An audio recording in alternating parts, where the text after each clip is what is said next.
Hello students, आज हम पढ़ेंगे nuclear charge and screening effect.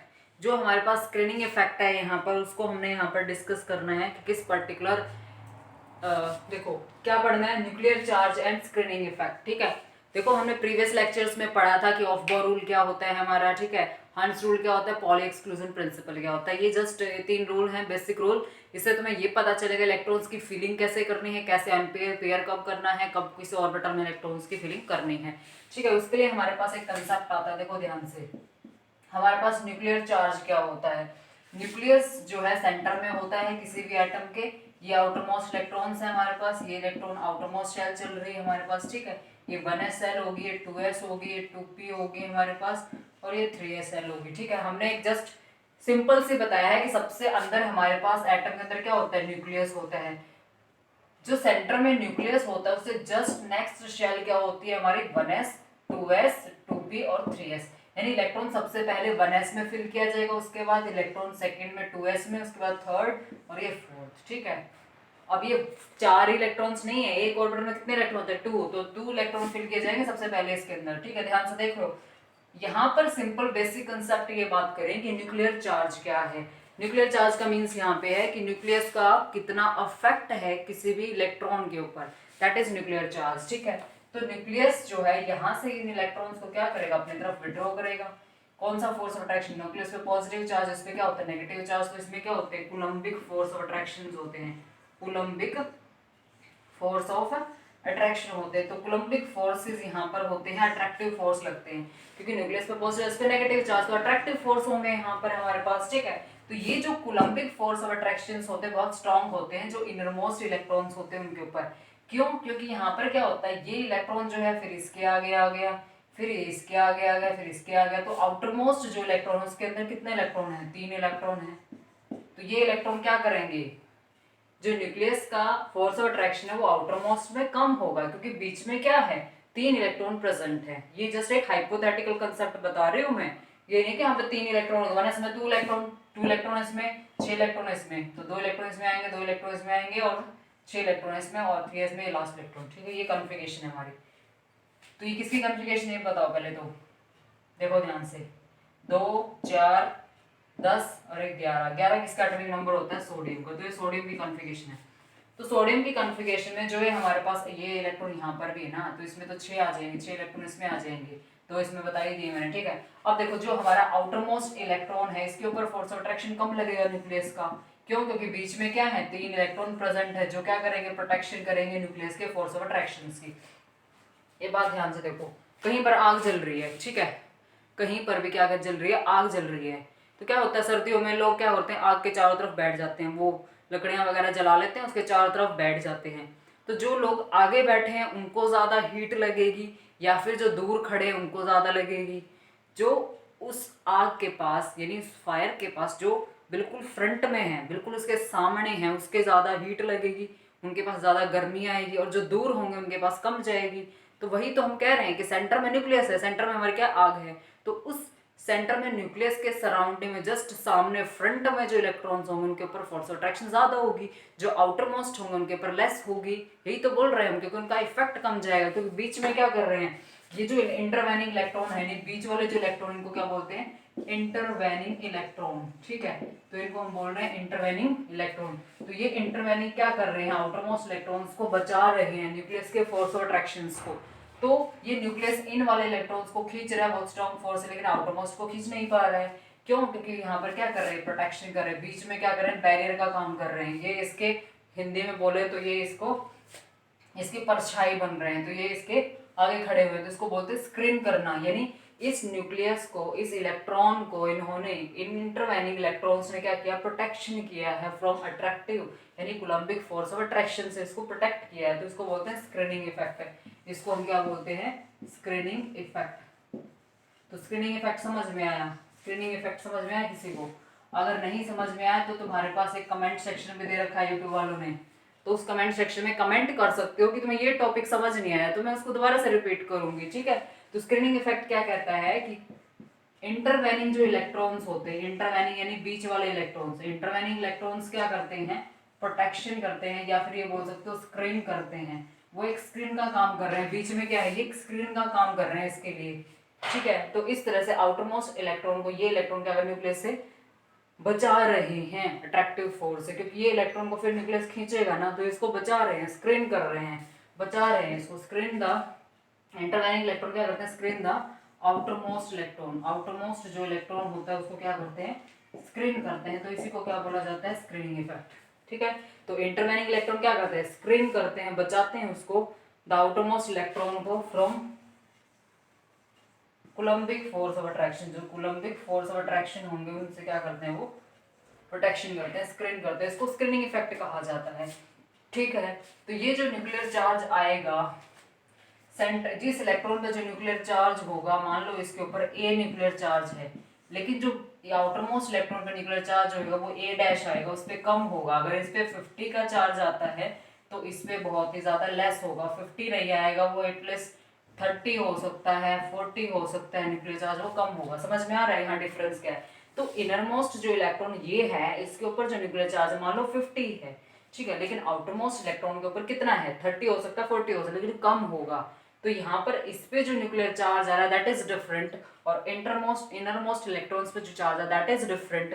तो हमें क्या करना होगा, इसके लिए इफेक्टिव न्यूक्लियर चार्ज निकालना होगा, मतलब इसके ऊपर इफेक्टिव कितना लग रहा है, इसके ऊपर इफेक्ट कितना आ रहा है, रियलिटी में रिजल्टेंट में कितना इफेक्ट लग रहा है, उसको बोलते हैं इफेक्टिव न्यूक्लियर चार्ज। तो वो इफेक्टिव न्यूक्लियर चार्ज हमें यहाँ पर निकालना होगा। इसको इफेक्टिव न्यूक्लियर चार्ज को निकालने को हम क्या बोलते हैं, यानी इसको Z इफेक्टिव से रिप्रेजेंट किया जाता है, that is atomic number minus में स्क्रीनिंग कांस्टेंट। तो ये इसका फॉर्मूला है कि इफेक्टिव न्यूक्लियर चार्ज अगर किसी का भी निकालना है, मतलब इसके ऊपर 50 नहीं लग रहा है, इसके ऊपर जो इफेक्टिव लग रहा है दैट मीन्स रियलिटी में कितना लग रहा है, जिसका प्रभाव पड़ रहा है। इफेक्टिव का मतलब ये है ऐसा न्यूक्लियर चार्ज जिसका प्रभाव पड़ रहा है, 50 का प्रभाव नहीं पड़ रहा है, 50 तो इनर मोस्ट पे पड़ रहा है, तो इस पे इफेक्ट कितना पड़ रहा है, that is effective nuclear charge. तो वो क्या होता है, Z इफेक्टिव से रिप्रेजेंट करते हैं, Z माइनस में क्या हो जाएगा, S हो जाएगा। तो Z यहाँ पर क्या है, एटॉमिक नंबर, उस एलिमेंट का जितना भी एटॉमिक नंबर है, माइनस में स्क्रीनिंग कांस्टेंट। तो ये स्क्रीनिंग कांस्टेंट अभी निकाल के बताते हैं कि स्क्रीनिंग कांस्टेंट क्या होता है, ठीक है।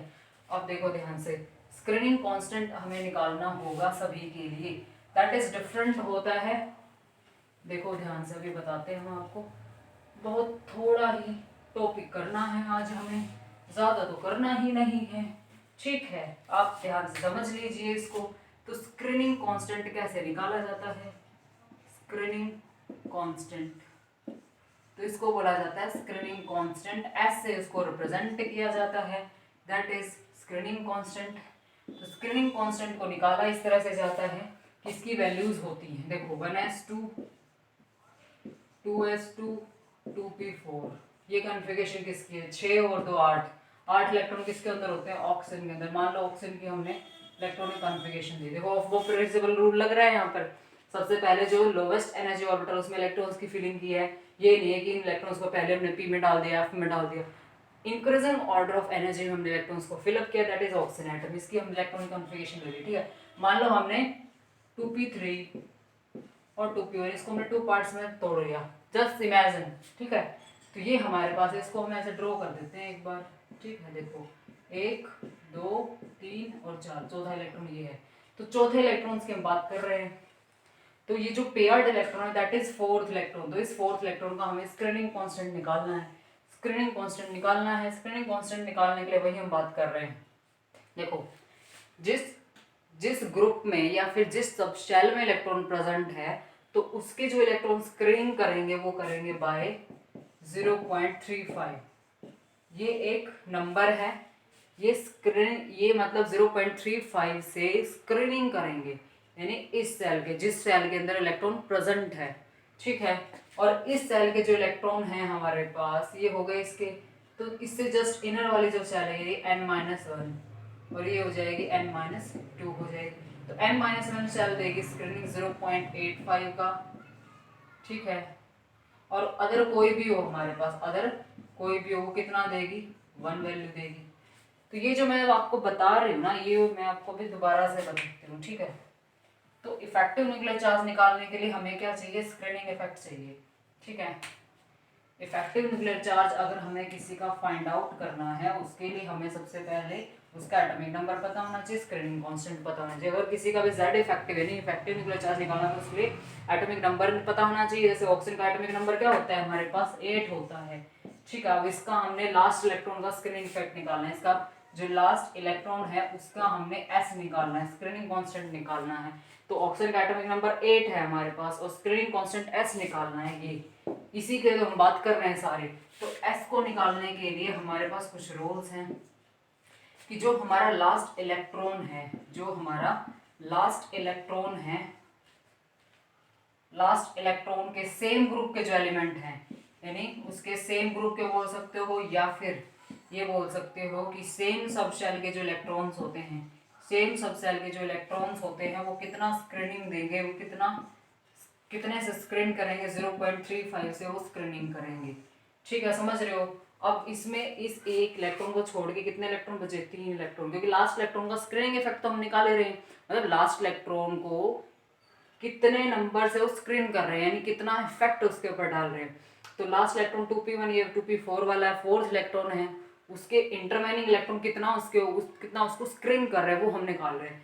तो इस 2p4 में एक इलेक्ट्रॉन का तो स्क्रीनिंग इफेक्ट निकालना, बचे कितने, 3 कौन से हैं, सेम सब शेल के अंदर है। तो सेम सब शेल के अंदर जो इलेक्ट्रॉन्स होते हैं वो स्क्रीनिंग करते हैं बाय 0.35, ठीक है। दूसरा, अगर वो से इनर वाली सेल में यानी n- वाली सेल में जो इलेक्ट्रॉन है, n- वाली जो हमारी सेल होती है उसमें जो इलेक्ट्रॉन है वो कितने से स्क्रीन करेंगे, बाय 0.83 लगा लो या 0.85, कुछ इतनी ही होती है, ठीक है। एक बार मैं चेक कर लेती हूँ इसको, 0.85 ही होती है, ठीक है। तो ये 0.85 होती है, ठीक है। तो ये 0.85 होती है और उसके इनरमोस्ट कितने भी इलेक्ट्रॉन्स हो, n-2 हो या फिर कोई भी इलेक्ट्रॉन हो, एनी इलेक्ट्रॉन कहीं पर भी प्रेजेंट हो, कोई भी other electron, any other electron, तो वो कितने से स्क्रीन करेगा, 1 वैल्यू से। ये जो हम डिजिट बता रहे हैं, ये डिजिट याद रखना बहुत ज़्यादा इंपॉर्टेंट है, क्योंकि 0.35 से यही एक अमाउंट है, इस अमाउंट से जो उसके सेम शेल के इलेक्ट्रॉन्स है वो स्क्रीन करेंगे उसको। लेकिन जो अंदर वाले इलेक्ट्रॉन्स यानी n-1 वाले इलेक्ट्रॉन्स जो है वो ज़्यादा स्क्रीनिंग करेंगे बाय 0.85 से। और जो सबसे अंदर होते हैं इलेक्ट्रॉन, सबसे अंदर यानी जो सबसे पास होते हैं न्यूक्लियस के, वो सबसे ज़्यादा उसकी प्रोटेक्शन करते हैं न्यूक्लियर चार्ज से, बाय 1 वैल्यू से वो प्रोटेक्शन करेंगे। अगर हमने इसका स्क्रीनिंग इफेक्ट निकालना है तो कैसे निकालोगे, देखो S निकालना है सबसे पहले। तो इसमें कितने इलेक्ट्रॉन बचेगा, एक का तो हमें स्क्रीनिंग इफेक्ट निकालना, मतलब एक का तो हमें देखना है उसके ऊपर कितना स्क्रीनिंग इफेक्ट लग रहा है। तो इसमें 3 इलेक्ट्रॉन बचे, 2p4 है ना, एक इलेक्ट्रॉन का तो निकालना है, आउटर मोस्ट इलेक्ट्रॉन है, उसके अंदर वाले इलेक्ट्रॉन देखने हैं। तो इसमें कितने बचे, 3, तो सेम शेल के हैं। 2p3 वाले क्या होते हैं, इस सेम शेल के इलेक्ट्रॉन्स है, तो कितने से स्क्रीन करेंगे, 0.35 से। कितने इलेक्ट्रॉन है, 3 मल्टीप्लाई में 0.35 हो जाएगा, plus inner most sub shell कौन सी है, 2s2। 2s2 में कितने इलेक्ट्रॉन है, 2 है, और इसका कितना इफेक्ट होता है, n-1 का कितना होता है, ये रहा 0.85। तो 0.85 मल्टीप्लाई में 2 प्लस 1s2 के इलेक्ट्रॉन, 1s2 हमारे n-2 है, n-2 शेल हो या फिर कोई अदर हो तो उसके लिए क्या होगा, 1 से मल्टीप्लाई कर दो, 1 मल्टीप्लाई 2। तो टोटल अगर हम यहाँ पर काउंट करते हैं तो हमारे पास कितना आएगा, ये 4.45 आ जाएगा मेरे ख्याल से, 3.45 से आएगा, इसका आंसर आ जाएगा 3.45 आ जाएगा। अब ये जो हमारे स्क्रीनिंग इफेक्ट की वैल्यू है इनको सॉल्व कर लेना, इससे मल्टीप्लाई कर देना, इससे मल्टीप्लाई कर देना, इससे मल्टीप्लाई, उसके बाद ऐड कर देना सबको, 3.45 वैल्यू आएगी, इसको यहाँ पर रख दो 3.45। तो उसके बाद क्या करना है हमें, 3.45 वैल्यू चलेगी, 8 में से 3 गया, 5 पॉइंट समथिंग बचेगी, ठीक है। तो ये वैल्यू याद रखना है यहाँ पर, ठीक है। ये हो गया तुम्हारा स्क्रीनिंग इफेक्ट हमने निकाल दिया। तो इस रूल को क्या बोला जाता है, इस रूल को बोला जाता है स्लैटर्स रूल, ठीक है। तो ये जो हमने इतना कैलकुलेट किया, इतनी महाभारत करी, इसको क्या बोलते हैं हम, स्लैटर्स रूल इसे कहा जाता है। स्लैटर्स रूल के अकॉर्डिंग हमने निकाला है, यानी ये जो कंसेप्ट हमने यहाँ पर पढ़े हैं, दैट इज लास्ट इलेक्ट्रॉन जिस भी सब शेल में प्रेजेंट है उसके जो इलेक्ट्रॉन्स बाकी बचे 3 इलेक्ट्रॉन, ये 3 इलेक्ट्रॉन स्क्रीन करेंगे बाय 0.35 से, n-1 के 0.85 से और n-2 के 1 से उसको स्क्रीन करेंगे। 2 इलेक्ट्रॉन है तो 1 से मल्टीप्लाई कर दो, 2 इलेक्ट्रॉन है तो 0.85 से मल्टीप्लाई कर दो, और सेम में है तो 3 मल्टीप्लाई 0.35, ठीक है। एटॉमिक नंबर हमें पता ही होता है 8, माइनस में इसका ऑक्सीजन का है, ऑक्सीजन ले रखी है तो ऑक्सीजन का 8 हो जाएगा, माइनस में एस का स्क्रीनिंग इफेक्ट जो हमें निकालना, मतलब स्क्रीनिंग कांस्टेंट निकालना है, तो स्क्रीनिंग कांस्टेंट क्या हो जाएगा 3 मल्टीप्लाई करके हम निकाल लिया, इसकी वैल्यू यहाँ रख दी, तो ये हमारा क्या आ जाएगा Z इफेक्टिव। इस तरह से हम किसी का भी जो Z इफेक्टिव है वो हम निकाल सकते हैं। इफेक्टिव न्यूक्लियर चार्ज कितना लग रहा है किसी भी इलेक्ट्रॉन के ऊपर वो हम निकाल सकते हैं। तो ये सब हमने कैलकुलेट किया अकॉर्डिंग टू स्लैटर रूल। तो ये जो सारी इतना सारा महाभारत हमने पढ़ी है सारी किसने बताई थी, स्लैटर्स ने बताई थी। तो इसको बोला जाता है स्लैटर्स रूल। ये जो हमने A B C पढ़े हैं ना लास्ट इलेक्ट्रॉन में कितने वैल्यूज में, तो ये सारे स्लैटर्स रूल के हैं। तो ये ध्यान रखना कि स्लैटर्स ने एक्सप्लेन किया था, स्लैटर्स के रूल हैं, ठीक है। इसको किसी और के रूल मत बना देना, ठीक है। तो स्लैटर्स के रूल हैं, ठीक है। Thank you so much, meet you next